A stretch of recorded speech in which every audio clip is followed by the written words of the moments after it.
મારું નામ ડાંગી પ્રીતિબેન વિનુભાઈ છે. હું ધોરણ 8 માં અભ્યાસ કરું છું. Doctor APJ Abdul Kalam. Doctor APJ Abdul કલામનો જન્મ તમિલનાડુના રામેશ્વર જિલ્લાના ધનુષકોટીમાં ઈસવીસન 1931માં એક ગરીબ કુટુંબમાં થયો હતો. શાળાની ફી ભરવા માટે પિતાને પોતાની હોડીઓ માછીમારોને ભાડે આપવી પડી હતી. ડૉક્ટર કલામ પોતે પણ ઘર ખર્ચમાં મદદરૂપ થવા સાપાની ફેરી કરી અખબાર વેચતા હતા. તેમણે મદ્રાસમાં એરોનોટિકલ એન્જિનિયરિંગનો અભ્યાસ કર્યો હતો. ભારતીય અસ્મિતાના ગૌરવ અનુભવતા ડૉક્ટર કલામ 1958માં DRDOમાં જોડાયા. તે પછી ઇસરોમાં કાર્યરત થઈને SLVની મદદથી 35 કિલોગ્રામનો રોહિણી એક ઉપગ્રહ ભ્રમણ કક્ષામાં મૂક્યો હતો.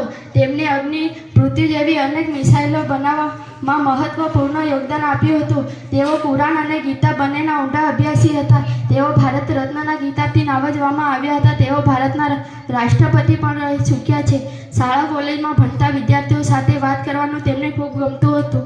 તેઓ વિદ્યાર્થીઓને એક જ વાત કહેતા, સપના જુઓ અને તેને સાકાર કરવા પૂરો પ્રયત્ન કરો. અત્યારે હાલ તેઓ આપણી વચ્ચે નથી, છતાં તેમના કામો આપણે સદા યાદ રહેશે. અસ્તુ. જય હિન્દ, જય ભારત.